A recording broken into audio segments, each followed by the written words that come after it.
Good afternoon students. जो question हम लोगों ने छोड़ा था अधूरा, उसको हम लोग फिर से ना शुरू करेंगे। एक एक 3 हिंज्ड आर्च थी जो कि 2 क्वाड्रेंटल पार्ट से मिलकर बनी हुई थी। एक का रेडियस था 2 मीटर और एक का था 4 मीटर। उसमें 2 पॉइंट लोड लगे हुए थे, 40 किलो न्यूटन और 60 किलो न्यूटन, जिसका एंगल जो है वो गिवन था, रेडियस वगैरह गिवन है।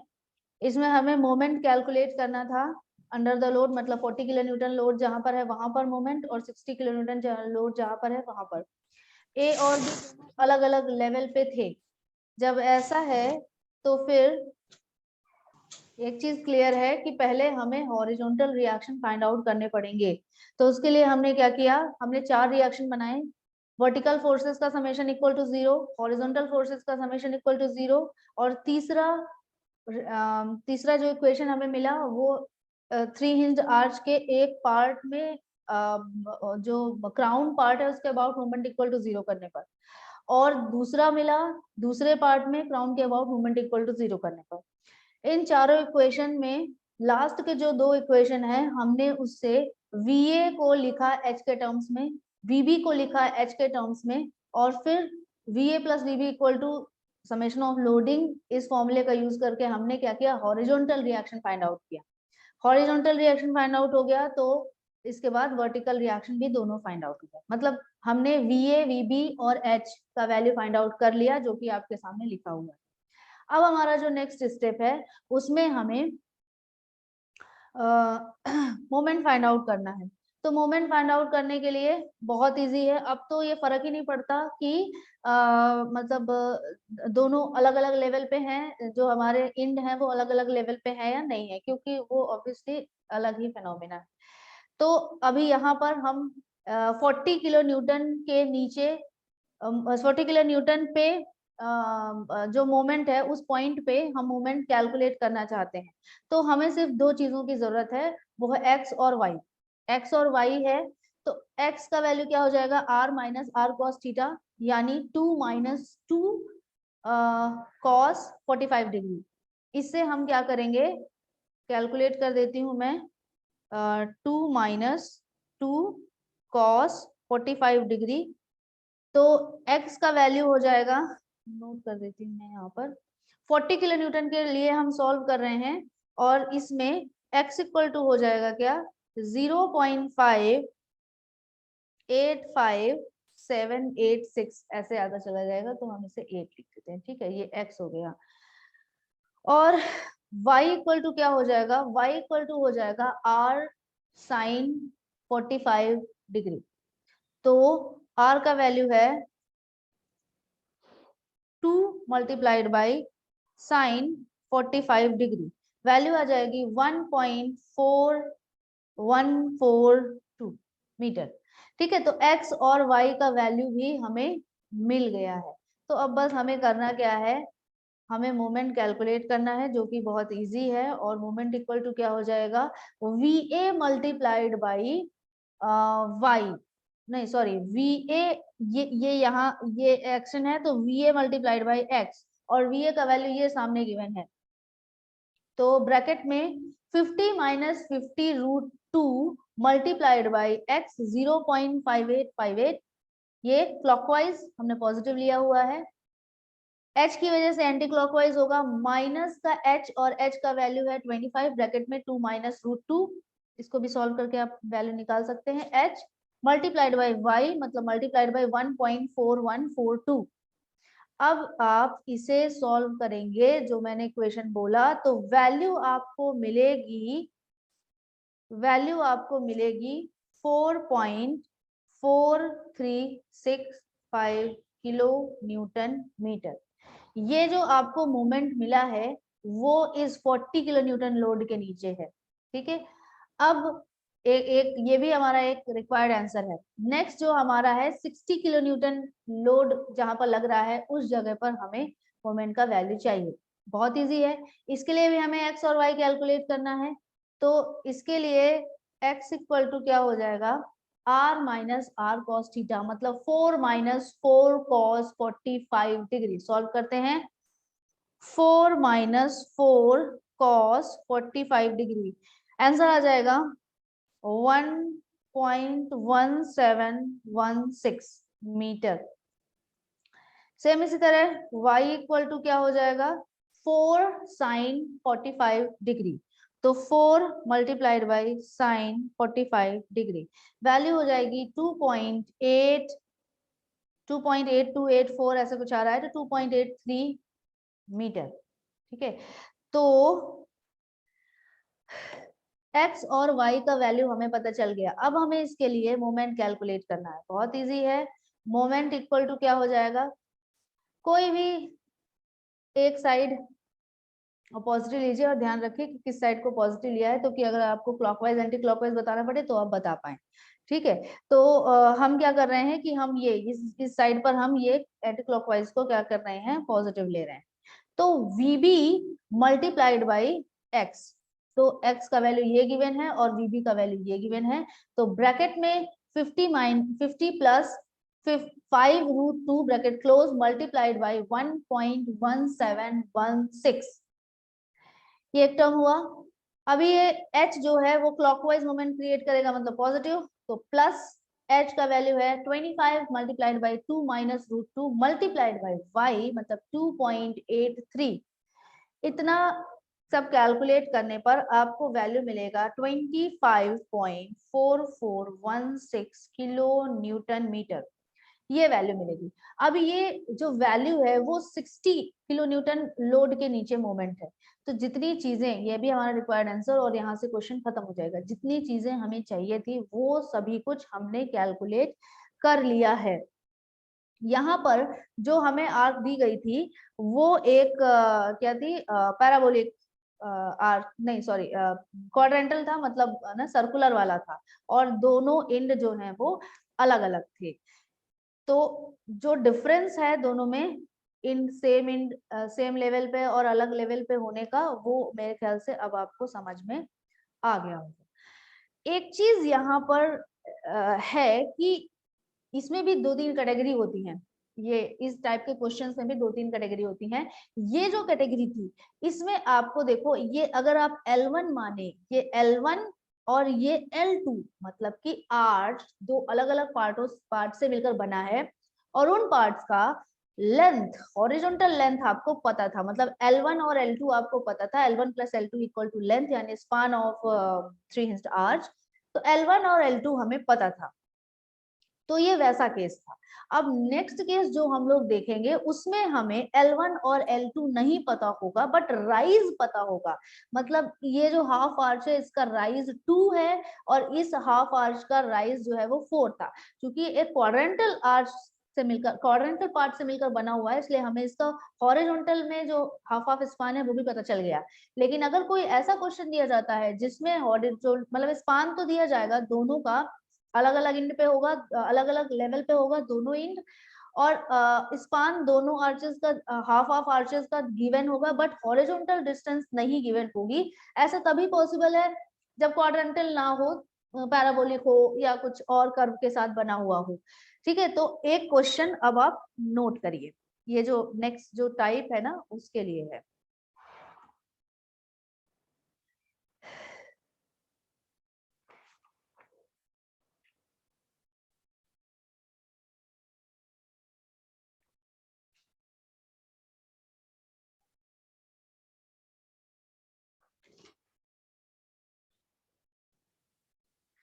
नोट करिए जरा।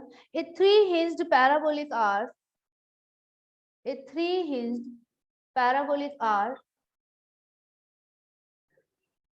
a three-hinged parabolic arc of span L, of span L, small l लिखिएगा, of span L has its abutments, has its abutments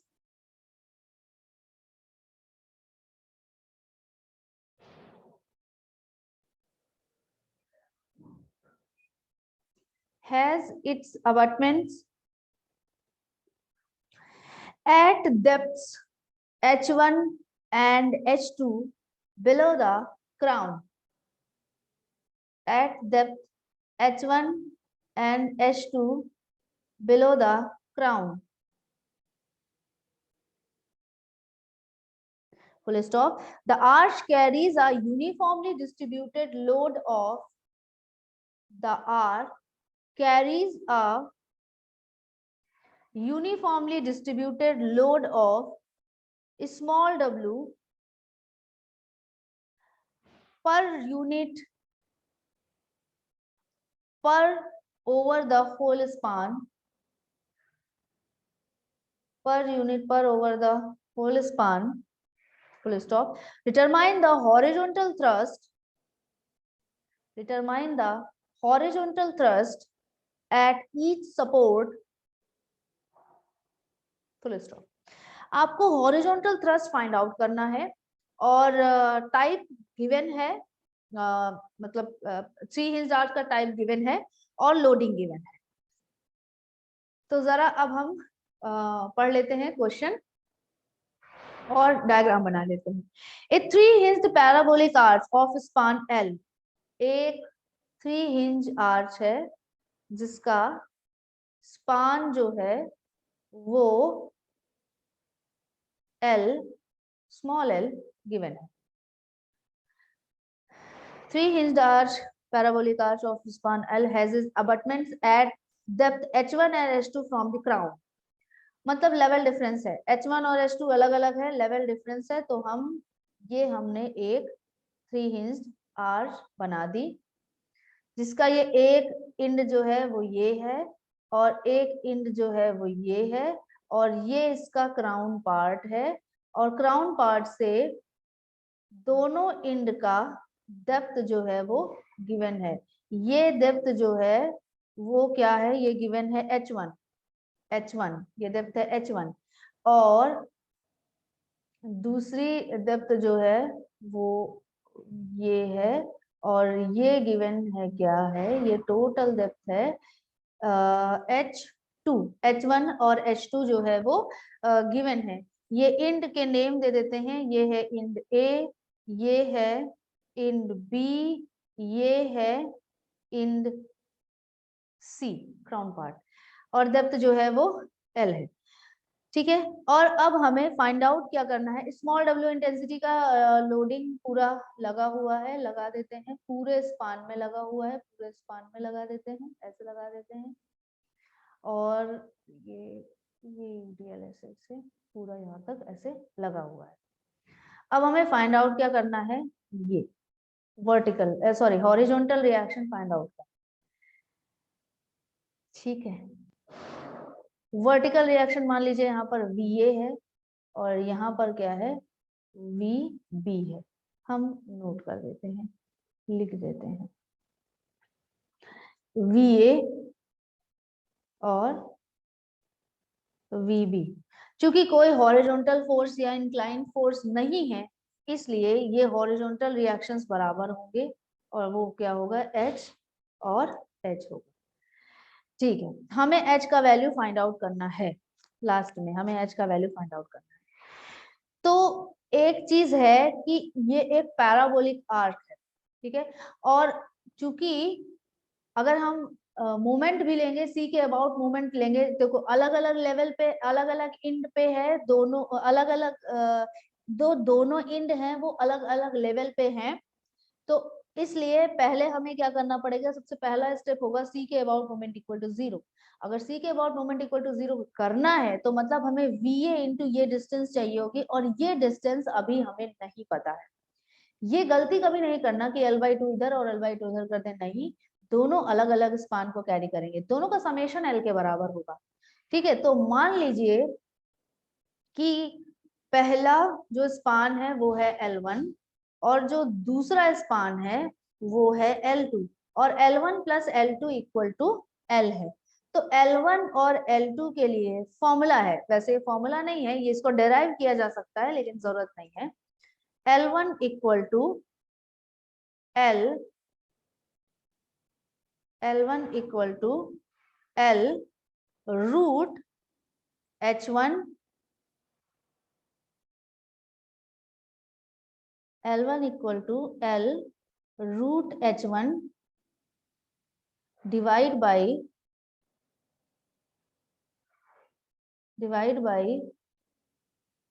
root H1 plus H2, root H1 plus root H2।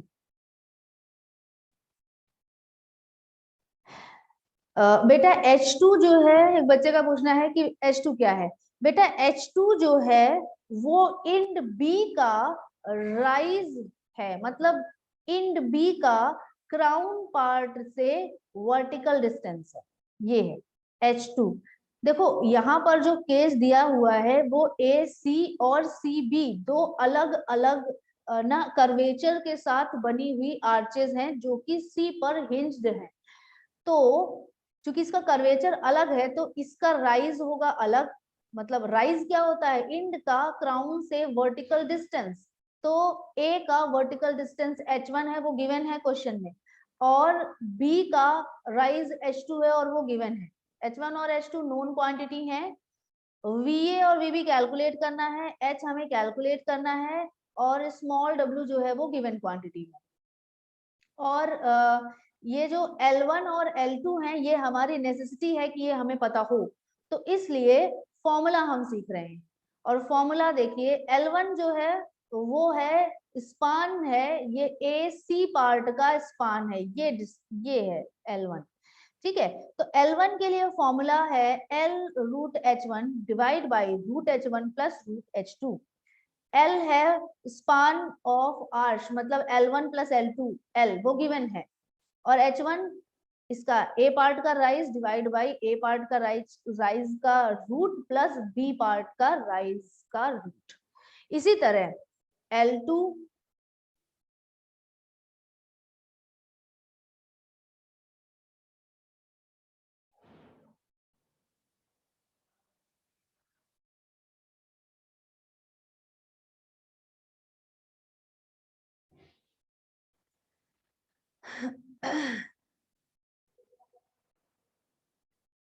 इसी तरह L2 equal to L root H2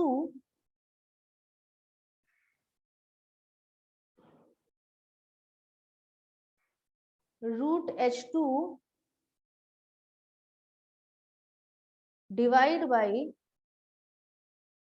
root H1 plus root H2। Root H1 plus H2 root लगा देते हैं,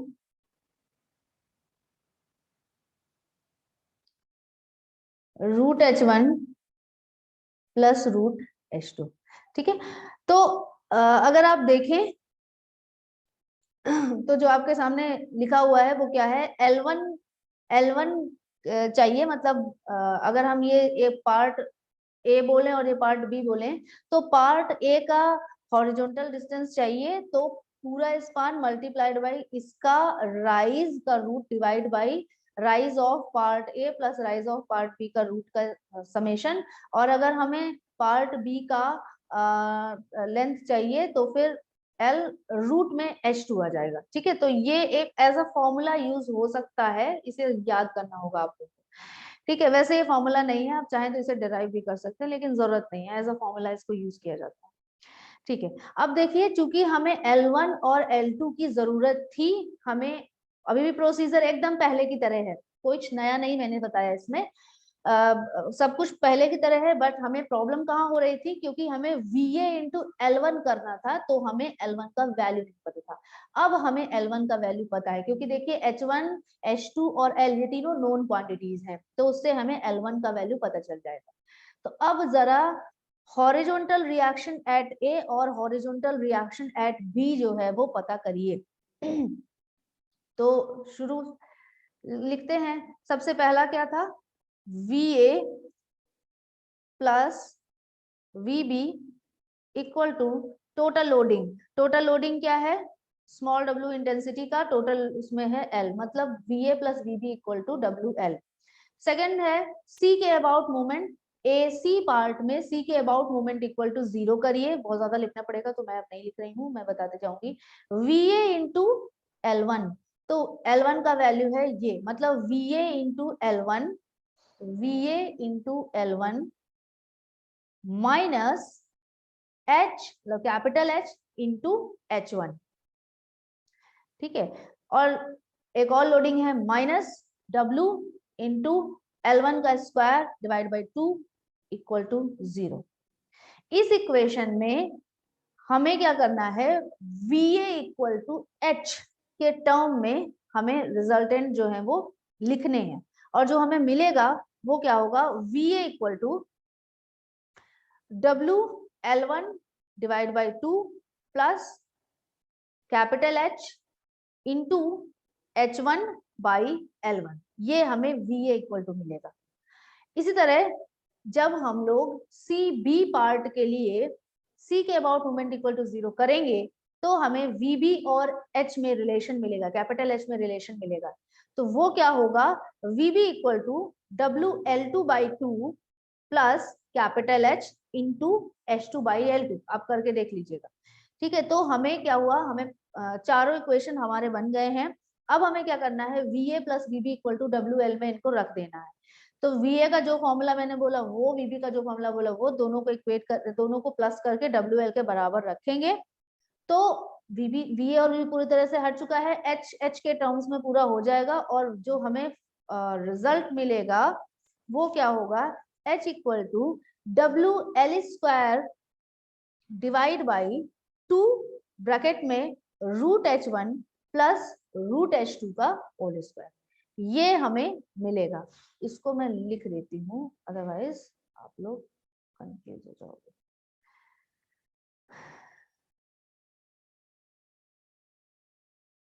WL square divide by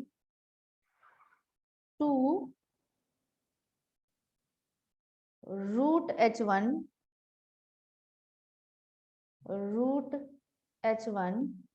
plus root H2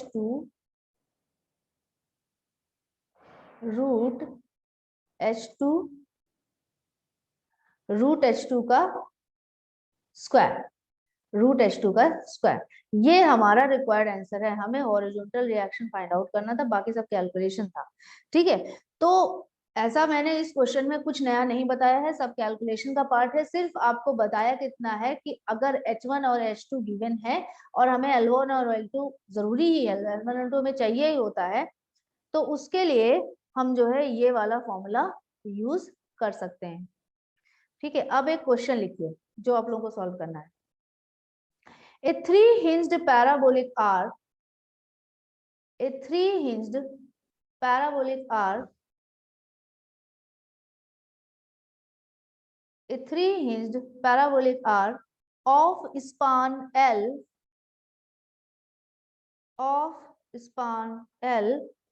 small l रखिएगा, has its abutments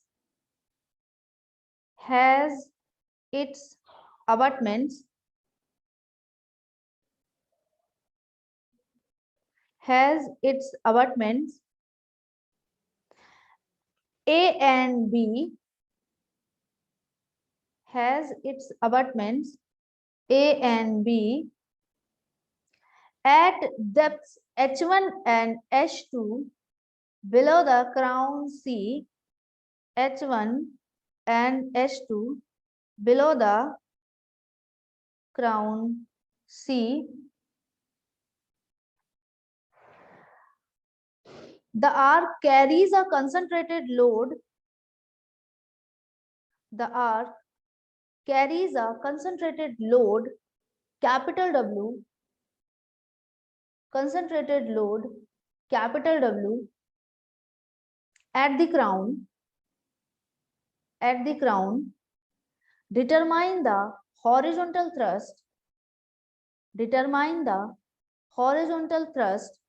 at each support, at each support, आप लोग solve करिए इसे, at each support. बिल्कुल जो अभी क्वेश्चन सॉल्व किया है आपके सामने बिल्कुल यही है, बस अब यूडीएल की जगह एक पॉइंट लोड लगा हुआ है जो कि है क्राउन पार्ट पे, क्राउन पार्ट पे एक पॉइंट लोड लगा हुआ है। तो अगेन L1 और L2 का फॉर्मूला सामने गिवन है, बिल्कुल एज इट इज यूज होगा। बस आपको लोडिंग की जगह ध्यान रखना है कि लोडिंग अब W इंटू एल नहीं होगी, W इंटू एल की जगह कैपिटल W होगा बस। और आप लोग इसको सॉल्व करिए। L1 और L2 आपको पता ही है, सेम इसी तरह होगा, बहुत आसान है। जब C के अबाउट मोमेंट इक्वल टू 0 करेंगे तो अब पहले हम AC पार्ट के लिए देख लेते हैं। तो AC पार्ट के लिए C के अबाउट मोमेंट इक्वल टू 0 जब हम करेंगे तो हमें क्या मिलेगा, ये VA इंटू L1, इसको मैं दोबारा,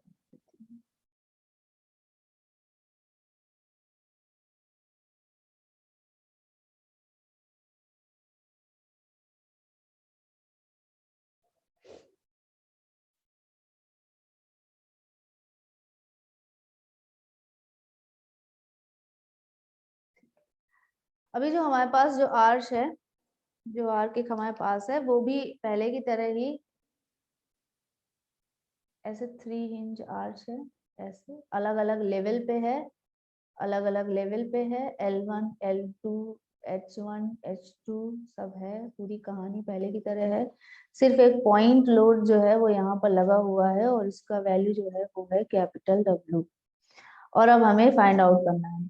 तो ये है हमारा VA है, ये है हमारा VB, और ये है H, और ये है H। अब हम ये AC लिख देते हैं, ये है पार्ट A, ये है पार्ट C, और ये है पार्ट B। तो C के अबाउट मोमेंट इक्वल टू 0 करेंगे AC पार्ट के लिए, तो ये क्या हो जाएगा, ये हो जाएगा VB into L1, VB into L1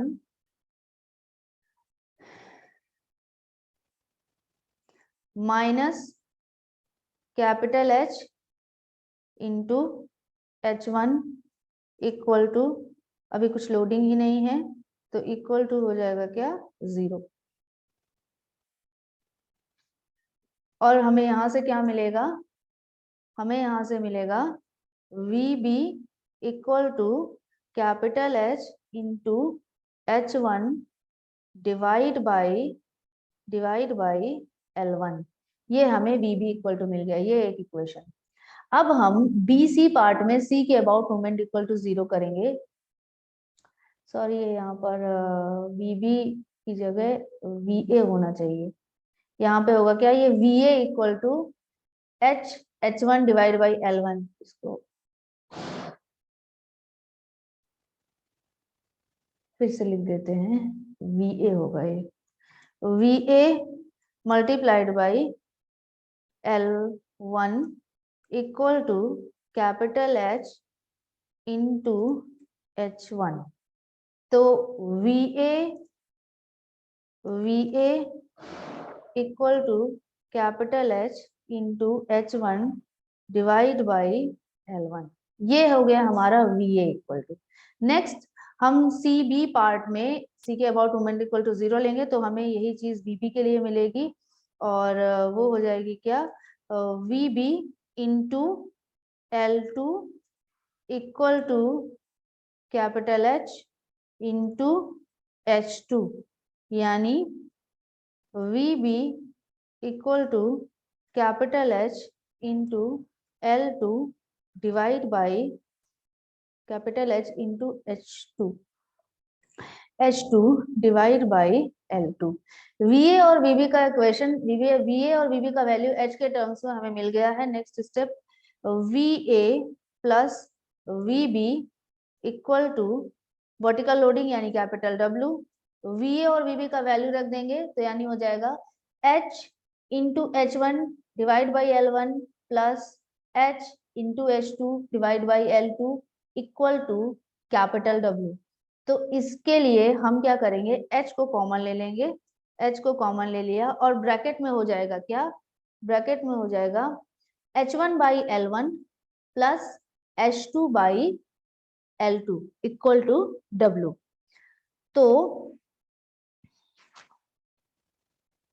हाँ, बस अब इसको सॉल्व कर देंगे। तो वैल्यूज हमें ध्यान रखना है कि L1 और L2 के टर्म्स में H का वैल्यू हमें मिल गया। अब हम क्या करेंगे, L1 और L2 का वैल्यू जो है वो रख देंगे और फाइनल वैल्यू हमें मिल जाएगी। तो फाइनल वैल्यू जो हमें मिलेगी कैपिटल H की, वो होगी W L square divide by 2 bracket start root H1 plus root H2 का होल स्क्वायर। ये मिलेगा। आपको सॉल्व करना है, L1 और L2 का वैल्यू जो सामने है बस उसको सॉल्व कर देना है, रख देना है, सॉल्व कर देना है और वो आपको सही रिजल्ट आपको मिल जाएगा। तो ठीक है, आज के लिए इतना ही सही है। Thank you class.